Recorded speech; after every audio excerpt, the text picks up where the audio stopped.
Bueno, me encuentro con Juan Carlos Merchán Zuleta, profesor de la Pontificia Universidad Javeriana. Si quieres, cuéntanos un poco más de tus estudios, ¿quién eres tú? Bueno,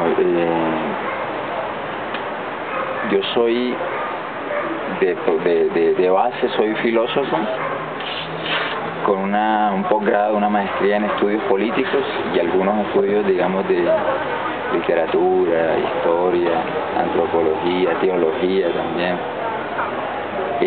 Me he interesado principalmente por temas que tengan que ver con psicología social, psicología política, todo el tema de las emociones en la ética, de las emociones en la política y bueno, cualquier posibilidad de construcción de identidades y de ciudadanía, de participación ciudadana y política activa. Esas han sido como mis temitas. Bueno, entonces comenzando con la entrevista, que pues, está basada, como ya te dije, en el texto de Armando Silva. La primera pregunta sería: ¿por qué el individuo siempre tiene una imagen suele crear una imagen de un territorio en especial? Ok, normalmente tenemos la impresión y la cultura nos ha educado para creer que nosotros tenemos una relación con las cosas, con las personas, con los lugares, una relación bastante racional.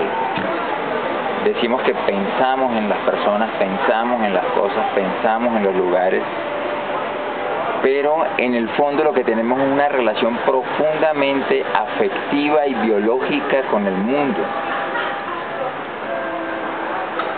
En la modernidad nos creímos el cuento científico de que existen los objetos y que nosotros somos los sujetos.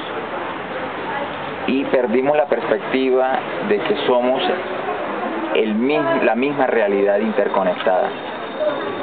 Por eso nosotros especialmente sentimos los lugares, sentimos a las personas, sentimos nuestra relación con los objetos. Y por eso necesariamente cuando nos relacionamos con todo lo que existe, propiciamos una cantidad creamos datos en nosotros que son sensibles antes de convertirlos en racional. Cuando los recordamos o los pensamos, creemos que los hemos convertido en racionales, pero el olor que nos evoca un sitio, el calor o el frío que nos hace recordar un lugar, la sensación que nos produce recordar una persona, ¿sí? Son profundamente emotivos, son profundamente afectivos y son biológicos. Nuestra piel aprende, nuestro olfato es inteligente, toda nuestra sensibilidad. Y eso hace que nos conectemos necesariamente con los lugares, con los espacios, más que de una forma lógica, de una forma simbólica. O sea, nosotros no pensamos en los lugares de nuestra vida. Nosotros lo que hacemos es que evocamos los símbolos de nuestra vida. Perfecto. Y pensándolo en cuanto al arte, ¿cómo se podría explicar que el individuo, tratando de crear esa misma sensibilidad, empieza a hacer un arte urbano dentro de las calles, dentro de los mismos muros? ¿Cómo se podría explicar eso?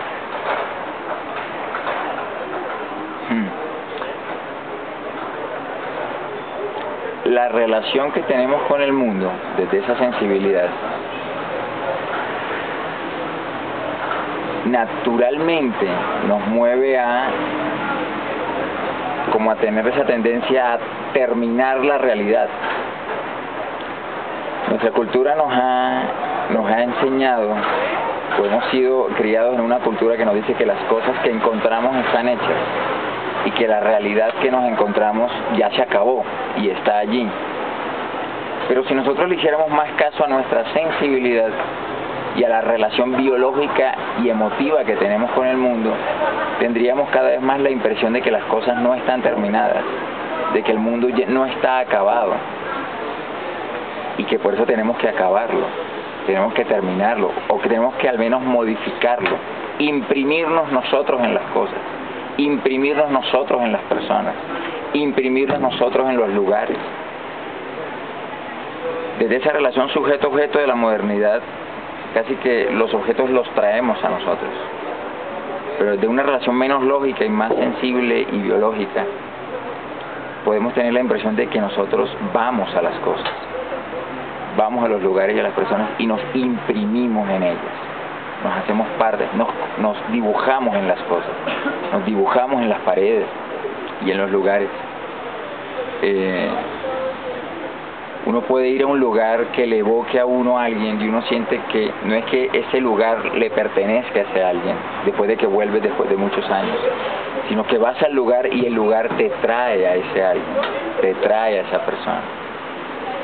Simbólica y emotivamente los lugares se quedan apropiándose de todo lo que ha ocurrido allá adentro. Por eso lugares muy especiales en Colombia, ya sea ecológicos o urbanos, una plaza, por ejemplo, una plaza contiene toda la historia que ha pasado en ella. La plaza de Soacha contiene a Luis Carlos Galán siendo asesinado, por ejemplo. Entrando un poco más hacia las culturas urbanas que existen pues en Bogotá, ¿cómo se podría explicar desde el punto de vista de la construcción identitaria todas esas reuniones de personas y que se ponen, se fijan específicamente en un lugar? Sí. Estoy pensando en este momento, eso es muy problemático, estoy pensando en este momento en Chapinero, por ejemplo. Chapinero, que se ha de algún modo denominado localidad LGBTI.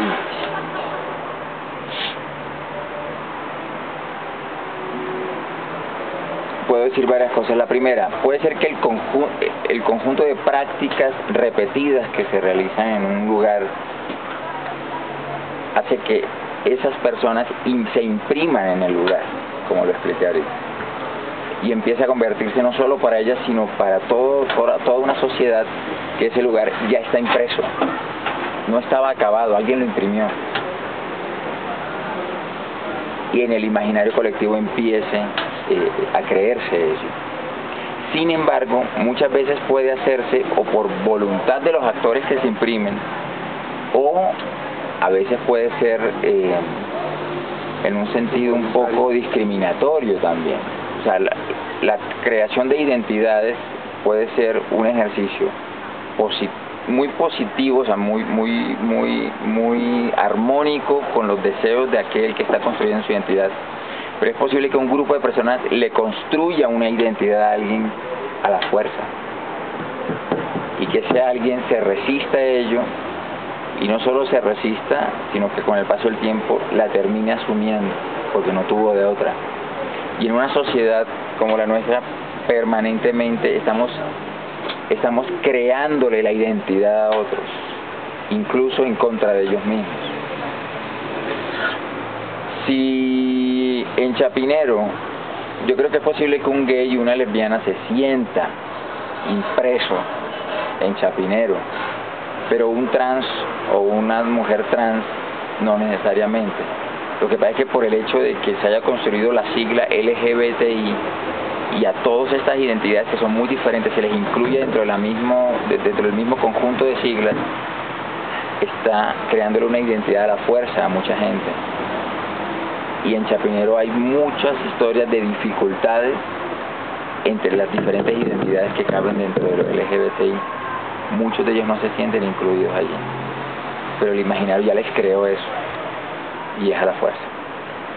Bueno, ahora sí, cambiando un poco de tema, en esta lectura se habla de Argentina y de la movilización de las madres en el mes de mayo como una representación teatral, y que siempre llegan a un sitio específico que es la Plaza de Mayo. Pues en Bogotá se ha evidenciado que la mayoría de marchas que se hacen en contra de alguna pugna política de alguna pugna política siempre llegan a la Plaza de Bolívar. no sé si eso se podría explicar de alguna manera, el por qué la Plaza de Bolívar viene teniendo tanto peso para esas Claro. movilizaciones. Claro, durante siglos las diferentes manifestaciones del poder en Colombia se imprimieron en esa plaza. El poder político, el poder militar, el poder, incluso hoy no solo el poder nacional, sino el poder distrital de Bogotá y el poder religioso también. Los diferentes poderes se imprimieron durante muchísimos años en esa zona, en esa plaza. Y toda lucha reivindicativa de los derechos, o toda lucha que intenta poner de relieve un tema en la ciudad, algo que está olvidado, un derecho que está siendo pisoteado, un dolor que no está siendo herido,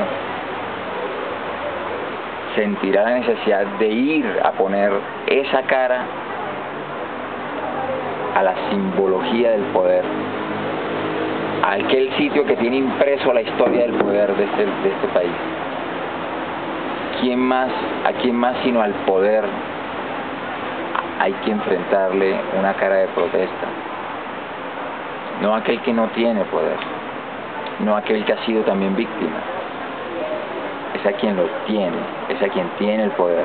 No porque el poder sea por ser poder culpable, no, sino porque es el símbolo de aquello ante lo cual hay que interponer una demanda. Ahora, teniendo en cuenta lo que dije de las expresiones teatrales que se presentan dentro de estas movilizaciones, ¿cómo se podría explicar ese intento por mostrar la teatralidad, por ejemplo, como lo veíamos en las marchas LGTBI, que se vestían de marido y mujer, en las marchas de libertad de secuestros que se ponen cadenas? ¿Cómo se puede explicar desde la identidad esas expresiones artísticas teatrales?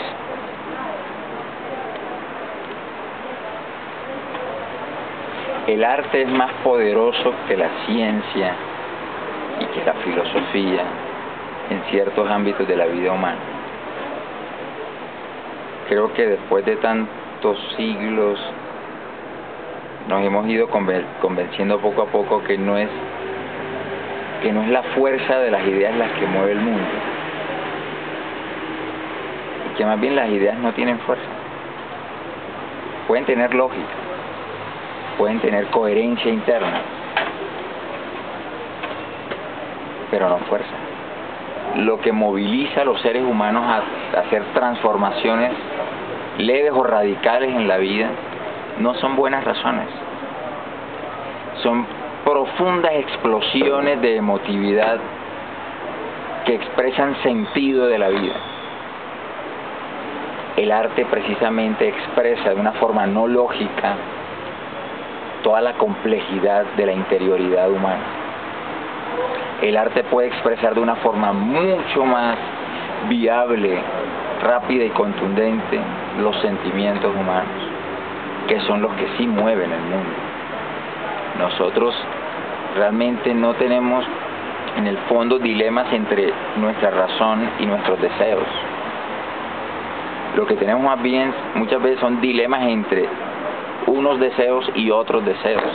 Tal vez deseos de cosas más inmediatas, más pequeñas, más a la mano, y deseos de cosas mucho más lejanas que nuestra reflexión nos hace darnos cuenta que el alcance de ese deseo requiere unos pasos, y por requerir unos pasos que descubrimos por la reflexión pensamos que eso es racional y lo otro son deseos. En el fondo somos solamente deseos. Podemos desear cosas diferentes, desear cosas cercanas o cosas complejas y lejanas. Y el arte logra expresar los deseos o los miedos, que son deseos pero al revés, de los seres humanos mucho más fáciles. Vivimos en un mundo que ha priorizado la razón y las buenas razones, creyendo que con buenas razones transformamos el mundo, y estamos repletos de buenas razones por todos lados, en las leyes, en la política, y nada cambia. El poder del cambio está en las emociones humanas. La ética y la política debería fijarse mucho más en cómo producir una moralidad más afectiva y cómo producir una política muchísimo más sentimental, es decir, efectiva. Bueno, Juan Carlos, ya no queda más sino agradecerle. Muchas gracias por su tiempo. Con muchísimo gusto. Exacto.